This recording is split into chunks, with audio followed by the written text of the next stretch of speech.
अस्सलाम वालेकुम। आप देख रहे हैं सईद फाजिल बुखारी यूट्यूब चैनल। मेरा नाम है रईस कासमी और आज का हमारा टॉपिक है 18th कॉन्स्टिट्यूशनल अमेंडमेंट। 18 अमेंडमेंट जो है एक बहुत ही इम्पोर्टेंट टॉपिक है और ये आप समझिए कि पाकिस्तान की थ्रू आउट तीनों कॉन्स्टिट्यूशन की हिस्ट्री में 1947 से लेकर अब आज की डेट तक ये सबसे एक ज़्यादा कॉम्प्रिहेंसिव अमेंडमेंट है, जिसमें सबसे ज़्यादा जो है आर्टिकल्स को अमेंड, डिलीट और जो है नए आर्टिकल्स को इंक्लूड किया गया था इसी अमेंडमेंट के अंदर। और यही वो आर्टिकल है जिसने पाकिस्तान को एक रियल फेडरलिज्म वाली रूह दी।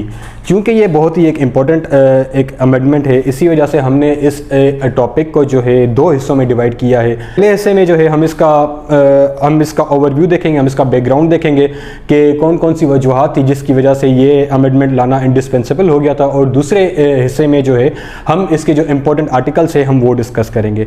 चले आइए स्टार्ट करते हैं। हम देखते हैं बैकग्राउंड में सबसे जो इम्पोर्टेंट जो बात है पाकिस्तान के कॉन्स्टिट्यूशन में जो सबसे बड़ा मसला था, वो कई सारे राइटर्स कोट करते हैं कि पाकिस्तान के कॉन्स्टिट्यूशंस में जो है कॉन्स्टिट्यूशनल इंजीनियरिंग की जाती थी। कॉन्स्टिट्यूशन को अमेंड किया जाता था, उसको जो है बोल्डराइज किया जाता था, अपने हिसाब से अपनी विम्स और विशेस पे उसको जो है वो अमेंड किया जाता था, ताकि जो है उस टाइम के जो हुक्मरान हैं वो खुद को ज़्यादा से ज़्यादा एम्पावर कर सकें, और वो जो कॉन्स्टिट्यूशन था वो थोड़ा सा लीन कर रहा था टुवर्ड्स मोनार्की। इसकी हम मिसाल देखते हैं कि जनरल अयूब खान के दौर में जो है उन्होंने एक कॉन्स्टिट्यूशन बनाया 1962 का, और उसके बाद जो है उसमें जो सब्सिक्वेंट उस कॉन्स्टिट्यूशन में अमेंडमेंट्स की गई थी वो सारी की सारी एम्पावर करने के लिए थी प्रेसिडेंट को। वो कॉन्स्टिट्यूशन इटसेल्फ जो है वो उन्होंने सिर्फ़ और सिर्फ अपने आप को जो है ताकतवर बनाने के लिए और अपने आप को सीट पे रखने के लिए, कायम रखने के लिए बनाया था। सबसे एक ये जो इम्पोर्टेंट बात है वो ये है। और उसमें हम देखते हैं कि उसके बाद जनरल अयूब खान के बाद जो है जनरल ज़िया-उल-हक के दौर में, और उसके बाद जो सब्सिक्वेंट मार्शल लॉज आती हैं, उसमें हम देखते हैं कि LFOs लीगल फ्रेमवर्क्स ऑर्डर जो है वो ला के आपको कॉन्स्टिट्यूशन को अबियंस कर दिया जाता था, सबसाइड कर दिया जाता था, और जो है कॉन्स्टिट्यूशन की कोई अहमियत नहीं रहती थी, और सिर्फ जो लीगल फ्रेमवर्क ऑर्डर था, या एक 2007 में जो है PCO आया था, प्रोविजनल कॉन्स्टिट्यूशनल ऑर्डर, उसको जो है प्रोमलगेट किया गया था कॉन्स्टिट्यूशन को सबसाइड करके। तो जो है ये हम एक हिस्ट्री से हम एग्जांपल्स देखते हैं कि इसकी वजह से जो है ये अमेंडमेंट लाना ज़रूरी हो गया था। और उसके बाद दूसरा जो हमारा जो इम्पोर्टेंट एक बैकग्राउंड का एक जो कॉज है इसका 18 अमेंडमेंट के आने का, वो है हमारे जो फंडामेंटल राइट्स हैं, जो फंडामेंटल राइट्स है, जो ह्यूमन राइट्स है, वो हमारे पास इतने कॉम्प्रिहेंसिवली बयान नहीं किए गए थे किसी भी कॉन्स्टिट्यूशन में, चाहे वो 1956 का कॉन्स्टिट्यूशन हो, 1962 का हो, 1970 का LFO हो, या 1973 का कॉन्स्टिट्यूशन हो। उसमें जो है फंडामेंटल राइट्स को इतना कॉम्प्रिहेंसिवली कवर नहीं किया गया था, और जो है वो अलाइन नहीं कर रहा था जो universal declaration of human rights है UN का, जो एक इंटरनेशनल स्टैंडर्ड्स के हिसाब से जो आपका ह्यूमन राइट्स के जो आर्टिकल्स हैं, या उनकी जो एक आप कह सकें कि उनकी जो कैरेक्टरिस्टिक्स हैं उनसे मैच नहीं कर रहा था। तो 18 अमेंडमेंट में वो आर्टिकल्स लाए गए या वो बातें लाई गई जिसकी वजह से जो है उसकी अलाइनमेंट बन पाई UDHR से। उसके बाद हम देखते हैं कि हमारे पास जो है जो प्रेसिडेंसी है वो हमारी ओवर पावर थी। हमारे पास जो प्रेसिडेंट था वो मोरलेस एक मोनार्क की ताकत रखता था, वो जब चाहे कुछ भी चाहे कर सकता था, और जो है जो नीचे पार्लियामेंट थी उसकी इतनी कोई ज़्यादा वैल्यू नहीं थी, और जो नीचे सूबाई असम्बलियाँ थी उनकी तो बिल्कुल भी नहीं थी, बल्कि जो ऊपर जो नेशनल असम्बली है हमारी उसकी भी इतनी ज़्यादा वैल्यू नहीं थी, जो कैबिनेट थी उसकी ज़्यादा वैल्यू नहीं थी। बस एक जो सिंगल मेन पावर था वही हमारे पास चल रहा था, तो हमारे पास ओवर पावर प्रेसिडेंसी थी। उसके बाद हमारे पास जो फेडरलिज्म है, अब फेडरलिज्म एक पॉलिटिकल सिस्टम है जिसमें ये होता है कि आपके जो कॉन्स्टिट्यूएंट यूनिट्स हैं, आपके जो प्रोविंसेस हैं, आपके जो डिवीजन्स हैं, आपके जो डिस्ट्रिक्ट्स हैं या तालुका हैं, उसमें जो है अप्रोप्रिएटली पावर को डिवोल्व किया जाता है, ऊपर से लेकर नीचे तक अप्रोप्रिएटली जो डिपार्टमेंट्स हैं या जो सब्जेक्ट्स हैं उनको डिवोल्व किया जाता है नीचे, उनको भी एक हिसाब से एम्पावर किया जाता है। 18th अमेंडमेंट से पहले इस जो एक रियल फेडरलिज्म था वो पाकिस्तान में नहीं पाया जाता था। पाकिस्तान में एक सूडो किस्म का फेडरलिज्म था। और उसके बाद हम देखते हैं कि जो इम्पोर्टेंस है, जो सिग्निफिकेंस है 18th अमेंडमेंट की वो क्या है। उसमें सबसे पहले ये है कि जो 18th अमेंडमेंट है उसने प्रोविंसेस को एम्पावर किया। अब ये हम जो यहाँ पे डिस्कस कर रहे हैं, हम इसको जो प्रैक्टिकल मैनिफेस्टेशन है या जो आर्टिकल्स जिनकी वजह से ये चेंजेस आए हैं, जो इसकी सिग्निफिकेंस बनी है, वो आगे चल के डिस्कस करेंगे सेकंड पार्ट में। लेकिन अभी हम जो है इसकी सिर्फ कैरेक्टरिस्टिक्स देख लेते हैं। जो हमारी जैसे मैंने कभी कहा कि हमारी जो प्रोविंसेस हैं उनको एम्पावर किया गया था, प्रोविंसेस को जो है एक प्रोविंसेस की जो रियल हैसियत है उनको उससे नवाजा गया था, उनको जो है एक प्रॉपर सब्जेक्ट्स दिए गए थे, उनको ऐसी एक अलग से डिपार्टमेंट्स बनाए गए थे। जैसे आप देखें कि सिंध रेवेन्यू बोर्ड बनाया गया था, पंजाब रेवेन्यू बोर्ड बनाया गया था पहले, तो उससे पहले सिर्फ और सिर्फ जो है एक FBR हुआ करता था। तो इस हिसाब से उन्होंने काफ़ी सारे डिपार्टमेंट्स जो है डिवोल्व किए थे, लाइक एंटी करप्शन हो गया या जो है एक्साइज एंड टैक्सेशन डिपार्टमेंट हो गया। इस हिसाब से जो काफ़ी सारे उन्होंने डिपार्टमेंट्स जो है वो प्रोविंशियल लेवल पे जो है उन्होंने डिवोल्व किए। उसके बाद एक सर्टेन चेक्स एंड बैलेंसेस का सिस्टम कायम हुआ। अब ये थ्योरी जो है चेक्स एंड बैलेंसेस की, ये मोंटेस्क्यू की है, लेकिन लेकिन ये जो भी हमारे पास डेमोक्रेटिक जो कंट्रीज़ हैं, जो नॉन डेमोक्रेटिक कंट्रीज़ हैं, आप देखें कि UK का कॉन्स्टिट्यूशन हो गया या USA का कॉन्स्टिट्यूशन हो गया, हमारे आगे वो एक डेमोक्रेटिक जांच है, तो उनमें ये चेक्स एंड बैलेंसेस का जो सिस्टम है वो एक सही तरीके से हमें पाया हुआ नज़र आता है। लेकिन अनफॉर्चुनेटली पाकिस्तान में जो है चेक्स एंड बैलेंसेस का सिस्टम पहले नहीं था। 18 अमेंडमेंट के आने के बाद उनमें ऐसे आर्टिकल्स उनमें इंक्लूड किए गए थे जो हम आगे चल के डिस्कस करेंगे, जिनकी वजह से पाकिस्तान में चेक्स एंड बैलेंसेस का एक अच्छा और एक बेहतरीन किस्म का जो सिस्टम है वो पाकिस्तान के कॉन्स्टिट्यूशन में इंक्लूड हुआ। उसके बाद जो 18th अमेंडमेंट है वो पॉपुलर कंसेंसस के हिसाब से आई, और जो है जो उसके बाद जो अमेंडमेंट्स हुई थी वो भी आवाम की राय या आवाम की जो ख्वाहिश थी उसी के हिसाब से उन्हीं की एक डिपिक्शन थी। इसकी मिसाल ये ले सकते हैं कि जो हामिद खान है, जो एक पॉपुलर राइटर हैं, उन्होंने अपनी किताब जो थी constitutional and political history of Pakistan, उन्होंने उसमें कहा था कि जब 18 अमेंडमेंट बन रही थी तो एक जो 18 अमेंडमेंट बनाने के जो हेड थे, जो कॉन्स्टिट्यूशनल कमेटी के जो हेड थे, उन्होंने जो है एडवाइसेस लेना शुरू की थी, जिसमें तकरीबन कोई 700 से 800 एडवाइसेस आई थी पूरे पाकिस्तान से कि आप कॉन्स्टिट्यूशन को इस हिसाब से अमेंड करें। वो सारी इंक्लूड करके उनको सबको सिंथेसाइज करके फिर 18th कॉन्स्टिट्यूशनल अमेंडमेंट का जो है उसको जो है उसका जो एक्ट है वो फिर बनाया गया था। अब इसके बाद हम सेकेंड पार्ट में जो है कॉन्स्टिट्यूशन के जो इंपॉर्टेंट आर्टिकल्स है वो डिस्कस करेंगे। हमने पहले पार्ट में इसकी जो ओवरव्यू है, इसका जो बैकग्राउंड है, जो बैकग्राउंड के जो हालात हैं, और उसके बाद जो उसकी सिग्निफिकेंस है 18th अमेंडमेंट की, हमने वो डिस्कस की थी। और अब जो सेकंड पार्ट है उसमें हम जो इंपॉर्टेंट आर्टिकल्स हैं जो अमेंड किए गए थे, जो इंक्लूड किए गए थे, या वो चीज़ें कॉन्स्टिट्यूशन ऑफ 1973 में से जो हटाई गई थी, हम वो डिस्कस करने वाले हैं। आइए स्टार्ट करते हैं। सबसे अहम और जो सबसे एक कहा जाए कि आप जो क्रक्स है 18th अमेंडमेंट का, वो हमारा जो है वो ये आर्टिकल है 58(2)B। 58(2)B के ऊपर बहुत सारी जो है 1956 के आर्टिकल से लेकर 1956 के कॉन्स्टिट्यूशन से लेकर, बल्कि उससे पहले से ये बहस चलती आ रही थी कि जो है इसको हटाया जाए, और जो है कई बार हटाया भी गया था। और उसके बाद जो है अगर कोई बाद में कोई मोनार्क टाइप का कोई लीडर आ रहा था तो वो इसको दोबारा इंक्लूड कर रहा था। तो ये ही आने और जाने का जो है इसका सिलसिला चल रहा था। 58(2)B एक ऐसा पावर है जो प्रेसिडेंट को एम्पावर करता है कि वो कभी भी अपनी मर्जी से नेशनल या प्रोविंशियल असेंबलीज को डिसॉल्व कर सकता है।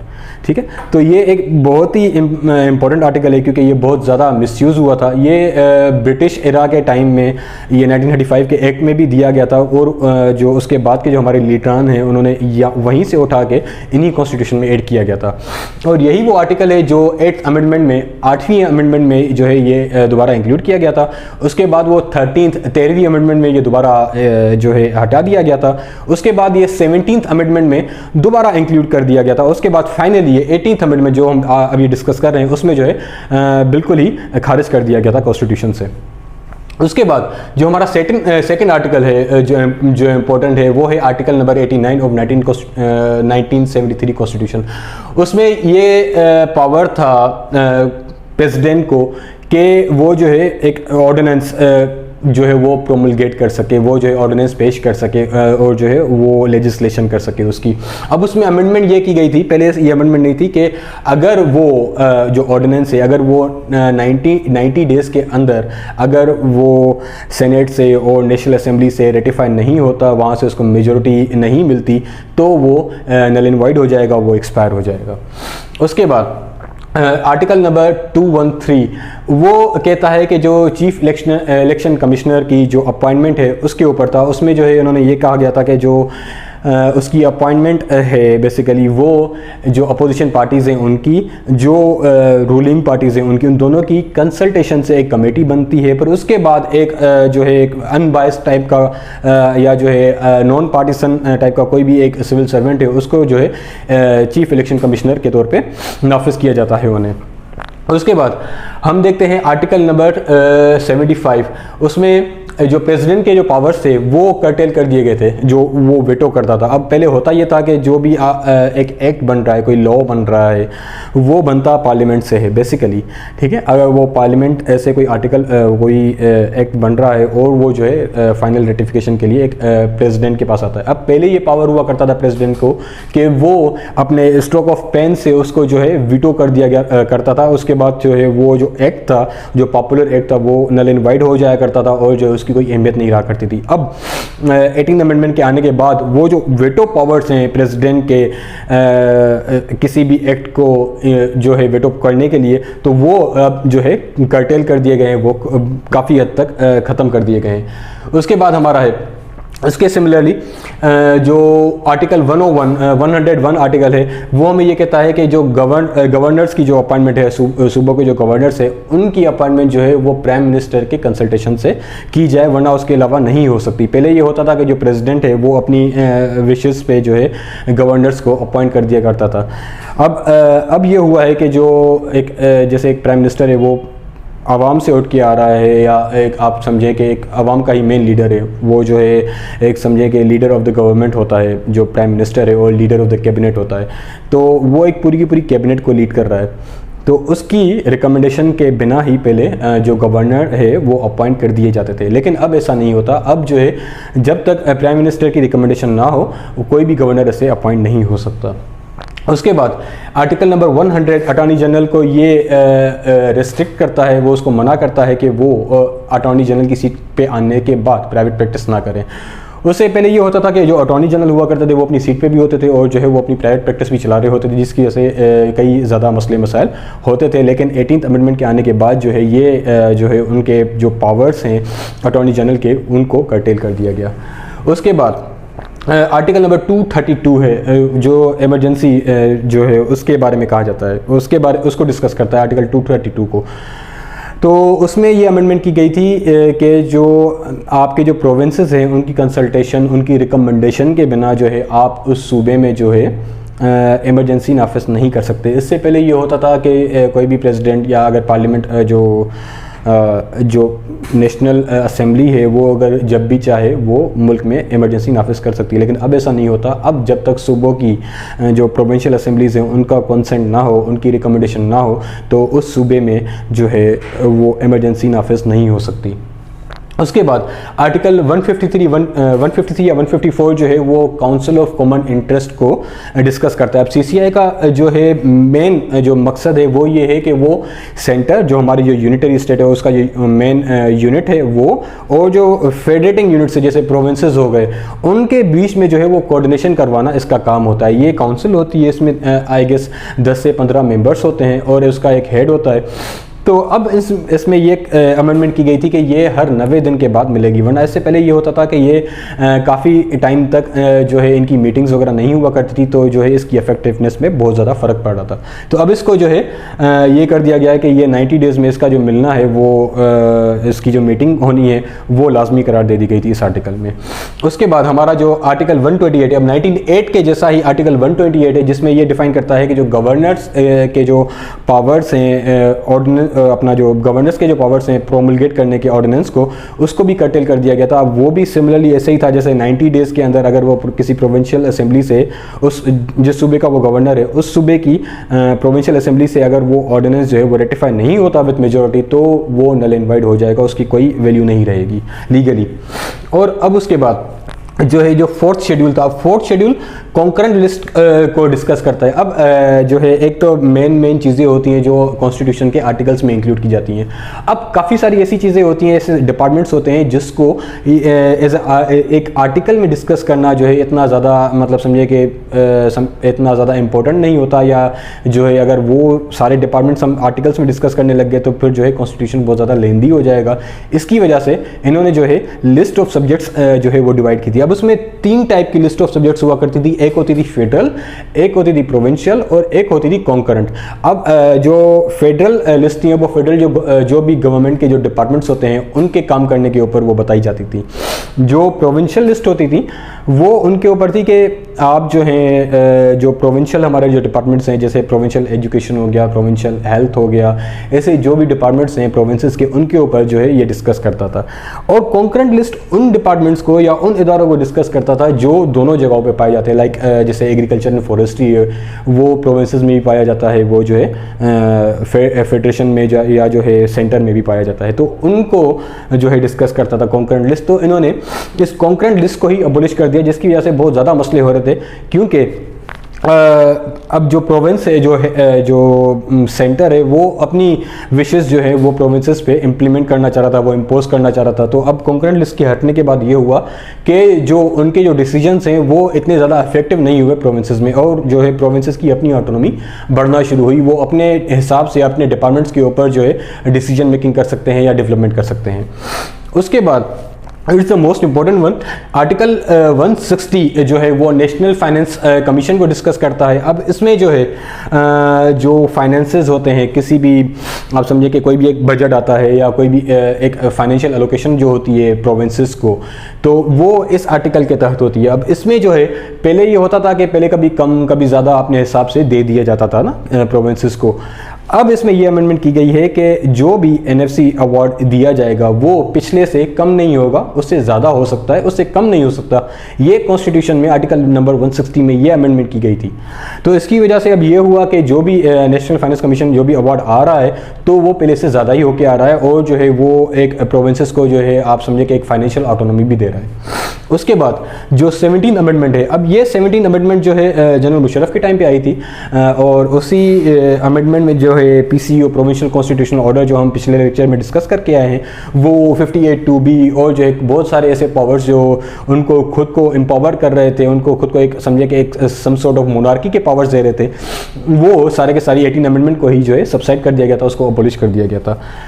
उसके बाद आर्टिकल नंबर 270 उसमें ये इंक्लूड कर दिया गया कि जो है कॉन्स्टिट्यूशनल इंडोर्समेंट या कॉन्स्टिट्यूशनल जो भी आप कॉन्स्टिट्यूशन को बोल्डराइज करने की कोशिश करते हैं, उसको जो है मलियामेट करने की कोशिश करते हैं, उसको चेंज करने की या एडिट करने की कोशिश करते हैं एज पर योर विशेस, वो इनवैलिडेटेड करार दे दिया गया था इस आर्टिकल के तहत। और उसके बाद ये 3 आर्टिकल्स हैं, ये फंडामेंटल राइट्स के आर्टिकल्स हैं, जैसे हमने पिछले लेक्चर में डिस्कस किया था कि जो है फंडामेंटल राइट्स को जो है उन्होंने ज़्यादा एक्सपेंड किया था और अलाइन किया था यूडीएचआर के हिसाब से। तो इसमें ये 3 मोस्ट इंपॉर्टेंट आर्टिकल्स हैं। इसमें है article 10A। Article 10A define करता है राइट ऑफ फेयर ट्रायल। अब इसमें ये कहा जाता है कि अगर कोई भी बंदा, कोई भी एक इंसान अगर कैद किया जाता है, ठीक है, कोई भी एक इंसान अगर उसको कैद किया जाता है तो उसको ये राइट है कि वो अपनी मर्जी का वकील चूज़ करे, उसको राइट है कि वो जो है एक सर्टेन टाइम के बाद जो है सर्टेन टाइम के अंदर जो है वो कोर्ट में पेश किया जाए, उसको बताया जाए कि उसका क्या जुर्म है, और उस पर जो है एक फेयर ट्रायल चले, जो एक जैसे एक समझे कि आप कोर्ट में जो केस चलता है वो चले और उसको पता चले। पहले ऐसा नहीं होता था, पहले किसी को भी उठा के जो है बंद कर दिया जाता था सालों साल तक, और जो है उसकी जो है कोई भी जो लीगल डॉक्यूमेंटेशन है या जो आप कह सके कि उसकी जो लिटिगेशन है वो नहीं की जाती थी। अभी जो है जैसे कि ये कॉन्स्टिट्यूशन में एक आर्टिकल इंक्लूड कर दिया गया है, तो अब ये बहुत ज़्यादा एक समझे कि एक सिग्निफिकेंट हो गया हमारे लिए। उसके बाद article 19A right to information. अब ये हमें पाकिस्तान की आवाम को एम्पावर करता है कि वो किसी भी हिसाब से जो पब्लिक इंपॉर्टेंस की इंफॉर्मेशन हो, कोई भी गवर्नमेंट मिसाल के तौर पे काम कर रही है, कहीं पे रोड बना रही है, कहीं पे ब्रिज बना रही है, तो उस वहाँ की आवाम को यह हक हासिल के वो जान सकें कि वहाँ पे कौन सा कॉन्ट्रैक्टर काम कर रहा है, कितने पैसों का कॉन्ट्रैक्ट है, कितने टाइम में कंप्लीट होगा। इस टाइप की जो इन्फॉर्मेशन है, जो पब्लिक इंपॉर्टेंस की इन्फॉर्मेशन है, वो उनको इन्फॉर्मेशन लेने का हक है। ये आर्टिकल ये डिफाइन कर रहा है। ये आर्टिकल तीनों पहले 1973 के कॉन्स्टिट्यूशन में ऐड नहीं थे, ये 18th अमेंडमेंट में इंक्लूड किए गए थे। और उसके बाद जो आर्टिकल 25A है, ये राइट टू एजुकेशन देता है। अब 6 साल से लेकर 15 साल तक की उम्र का जो भी एक इंसान हो, उसको ये हक हासिल है कि वो फ्री एंड फेयर एजुकेशन हासिल करे गवर्नमेंट इंस्टीट्यूशन से। तो ये हो गया 18 अमेंडमेंट। अब इसमें जो एक एक आर्टिकल था, आर्टिकल नंबर 6, जो हाई ट्रीजन को डिफाइन करता था। अब उसमें जो भी पहले वर्ड्स यूज़ किए गए थे कॉन्स्टिट्यूशन को अबॉलिश करने के लिए, उसमें अबॉलिश हो गया, बियंस हो गया, और जो है डिलीट कॉन्स्टिट्यूशन का हो गया। अब उसमें वो सारे वर्ड्स ऐड करके फिर उसमें ये कहा गया था कि अगर कॉन्स्टिट्यूशन के साथ किसी ने भी इस टाइप की हेरा फेरी करने की कोशिश की तो फिर वो सब्जेक्ट होगा हाई ट्रीजन के। ये हो गए हमारे मोस्ट इंपॉर्टेंट आर्टिकल्स 1973 के कॉन्स्टिट्यूशन के, जो 18 अमेंडमेंट में लाए गए थे या अमेंड किए गए थे। Thank you so much.